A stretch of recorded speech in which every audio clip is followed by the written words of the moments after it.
रामपुर नाम के एक गांव में रानी नाम की एक औरत रहती थी। उसके 2 बच्चे भी थे।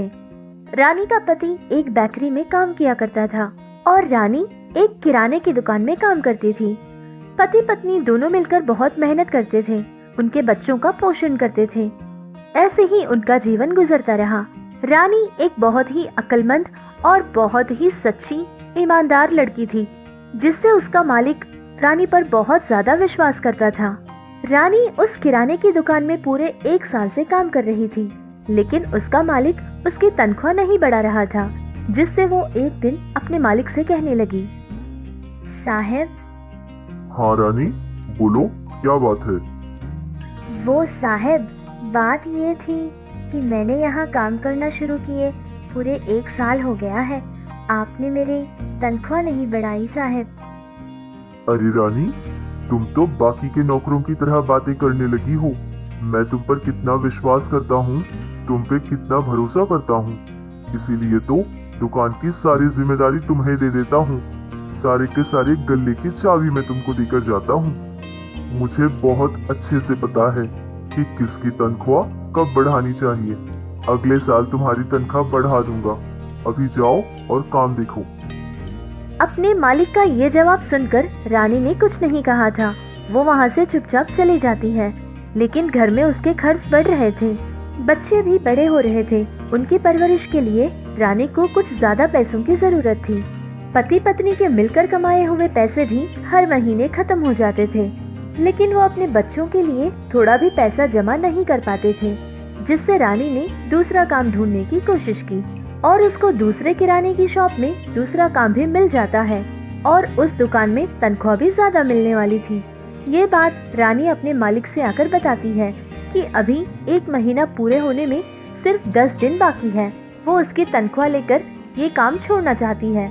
ये बात सुनते ही रानी के मालिक को बहुत गुस्सा आ जाता है, लेकिन वो सोचने लगता है कि ऐसी ईमानदार और सच्ची औरत उसको कहीं नहीं मिलेगी।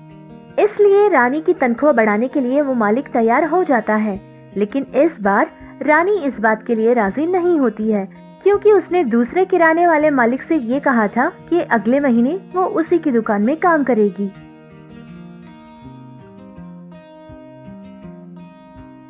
मैंने तो तुम्हारी तनख्वाह बढ़ाने के लिए भी हाँ कही, लेकिन फिर भी तुम मेरा काम छोड़ना चाहती हो। मैं भी देखता हूँ कि इस गांव में तुम्हें काम कौन देता है, क्योंकि मैं कोई ऐसी चाल चलूंगा जिससे इस गांव का कोई भी तुम्हें कोई काम नहीं देगा। उस किराने वाले को रानी पर बहुत गुस्सा आ जाता है, क्योंकि रानी ने उसकी बात नहीं मानी थी। वो पूरी रात बैठकर सोचने लगा कि रानी के साथ कुछ ऐसा करे जिससे वो कहीं मुंह दिखाने लायक न बचे। दूसरे दिन सुबह वो दुकान पहुंच जाता है और गल्ले में जितनी भी राशि थी सभी के सभी ले लेता है और रोज की तरह उसको ताला लगाकर चाबियां रानी के हाथ में दे देता है और वहां से चला जाता है। फिर शाम को दुकान वापस आता है और चाबी लेकर गल्ले को खोलता है। उसमें तो पैसे नहीं थे, जिसको देखकर वो जोर जोर से चिल्लाने लगता है और आकर रानी से पूछने लगता है कि सारे पैसे कहाँ गए। बेचारी रानी इस बात से पूरी तरह अनजान थी। ये सारी बात सुनकर वो बहुत घबरा जाती है, लेकिन रानी की एक बात उसका मालिक नहीं सुनता है और सारे लोगों के सामने उसको बहुत बेइज्जत कर देता है और उस पर चोरी का इल्जाम लगाता है। सारे लोगों से यही कहने लगता है कि रानी ने उसके भरोसे का गलत फायदा उठाया। जितना भी पैसा उसकी दुकान में था सारा का सारा रानी ने चुरा लिया। रानी ने उसके मालिक को समझाने की बहुत कोशिश की थी, लेकिन उसका मालिक रानी की एक भी बात सुनने के लिए तैयार नहीं था और तो और उल्टा रानी से ये कहने लगा कि ठीक 2 दिन में उसके सारे पैसे वापस नहीं करेगी तो वो पुलिस में कंप्लेंट कर देगा और उसको सलाखों के पीछे कर देगा। ये सब कुछ देखकर घबराती हुई रानी अपने पति के पास चली जाती है और सारा का सारा मामला उसको सुना देती है। फिर उसका पति भी ये बात सुनकर बहुत ही दुखी और डर भी जाता है। ये कहता है कि अगर उसका मालिक पुलिस में कंप्लेंट कर देगा तो उनकी इज्जत नहीं बचेगी। इसीलिए पति पत्नी दोनों ने ये फैसला किया कि जैसे तैसे करके उसके मालिक के पैसे वो वापस कर देंगे। रानी और उसका पति उस गांव में जितने भी लोगों को जानते थे सभी के पास पैसा उधार लेते हैं और उस किराने वाले को दे देते हैं। लेकिन इससे भी उस आदमी का मन नहीं भरता है। गांव में जितने भी दुकान थे सारे लोगों को ये खबर पहुंचा देता है कि रानी एक चोर है, उसको काम कोई न दे। ये बात पूरे गांव में फैल गई थी। रानी जहां भी काम करने के लिए जाती सारे लोग उसको यही ताना मारने लगते थे कि वो तो चोर है। जिसने रानी को काम देने के लिए हाँ कहा था उसने भी यही कहा कि चोरों के लिए उसकी दुकान में कोई जगह नहीं। ये सब देखकर रानी बहुत दुखी हो जाती है। अब कुछ काम करे भी तो क्या करे, ये रानी के कुछ समझ नहीं आता है। इसी बात को लेकर रानी बहुत परेशान रहती थी और बहुत ज्यादा रोती रहती थी। एक दिन की बात है कि उसके दोनों बच्चे स्कूल से रोते हुए घर पहुंचते हैं। बच्चों को रोता देख रानी बहुत परेशान हो जाती है और उनसे पूछती है कि वो लोग क्यों रो रहे हैं। तो उसके बच्चे कहने लगते हैं कि स्कूल में किसी की पेंसिल चोरी हो गई थी, तो सारे लोग आकर हम दोनों की बैग देखने लगे। जब हम लोगों ने पूछा कि आप लोग हमारी बैग ही क्यों ढूंढ रहे हो, हमने तो कोई चोरी नहीं की, तो वो लोग कहने लगे कि तुम्हारी माँ तो चोर है ना, हो सकता है ये चोरी भी तुम लोगों ने की हो। ये बात सुनते ही रानी का दुख और बढ़ जाता है। वो बहुत ज्यादा रोने लगती है। जो गलती उसने की ही नहीं थी उसकी सजा उसको और उसके पूरे परिवार को भुगतनी पड़ रही है। ऐसे ही कुछ समय गुजर जाता है। फिर एक दिन, क्या हुआ जी, आप इस तरह से क्यों बैठे हो? नहीं नहीं रानी, कुछ नहीं हुआ, सब ठीक है। कुछ भी ठीक नहीं है, मैं समझती हूँ। बोलिए ना, क्या हुआ? क्या बताऊं रानी, आज हमारी बेकरी में बहुत बड़ी गड़बड़ हो गई थी। ओनर के पैसे नजर नहीं आए थे और सारे लोगों की उन लोगों ने जांच करनी शुरू कर दी और सबसे पहले वो लोग मेरे पास आ गए थे और मेरी तलाशी करने लगे, लेकिन मेरे पास कोई पैसा उनको नहीं मिला।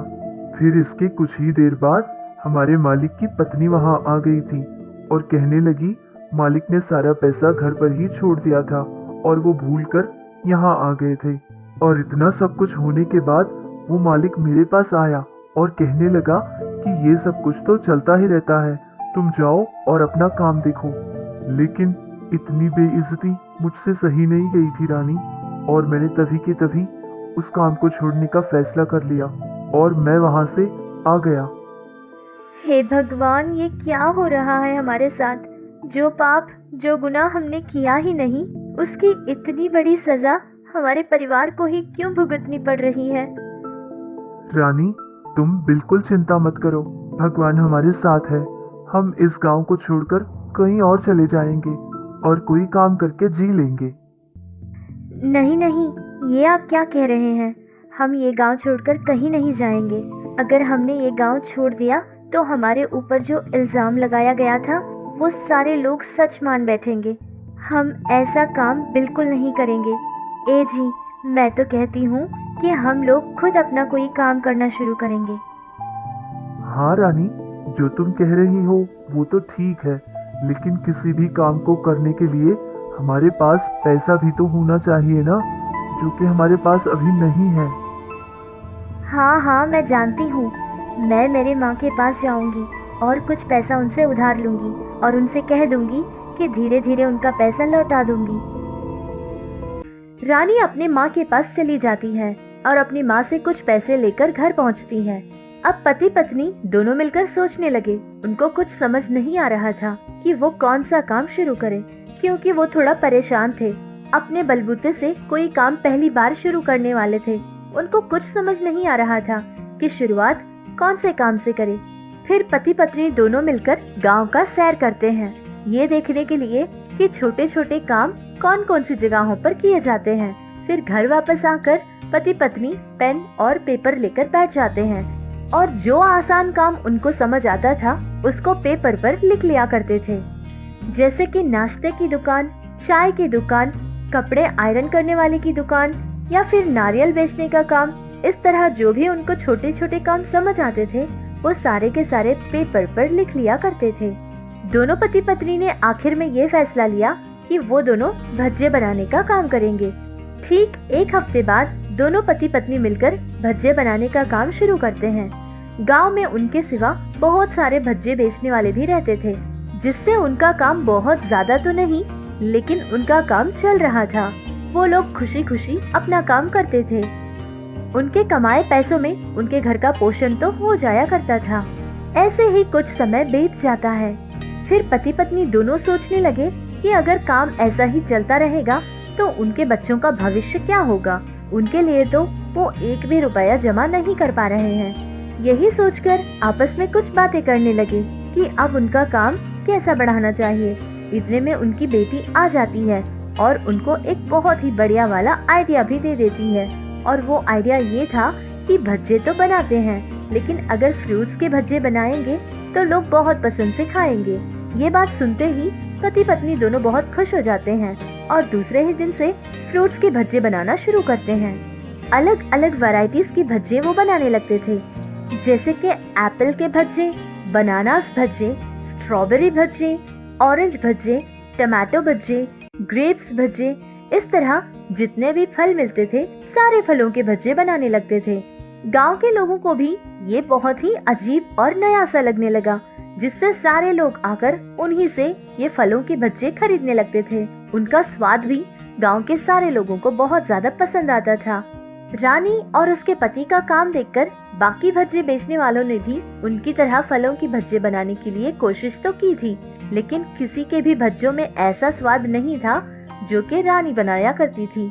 रानी अपने ही हाथों से कुछ अलग तरह के मसाले तैयार करती थी जो कि किसी को भी पता नहीं थे, जिसके कारण रानी और उसके पति के बनाए भज्जों में इतना ज्यादा स्वाद होता था। सारे लोगों ने बहुत कोशिश करने के बाद भी रानी और उसके पति की तरह भज्जे कोई नहीं बना पाया था, जिससे फ्रूट्स भज्जे बनाने में फेमस रानी और उसके पति हो गए थे। सारे गांव में उनके फ्रूट्स भज्जों की चर्चा होने लगी। दूर दूर से लोग आकर उन्हीं के पास खरीद कर खाया करते थे। ऐसे ही उनका काम बढ़ता गया और उनको बहुत अच्छे फायदे भी मिलते गए। रानी ने भगवान को धन्यवाद कहा था कि अगर रानी के ऊपर ये चोरी का इल्जाम नहीं लगता और वो लोग अपने आप से कोई काम शुरू न किया होता तो आज उनको ये सफलता नहीं मिलती होती। इसीलिए उसने ये मान लिया था कि भगवान अच्छे लोगों के साथ हमेशा अच्छा ही करता है। इस तरह वो और उसके परिवार वाले खुशी खुशी जीने लगे।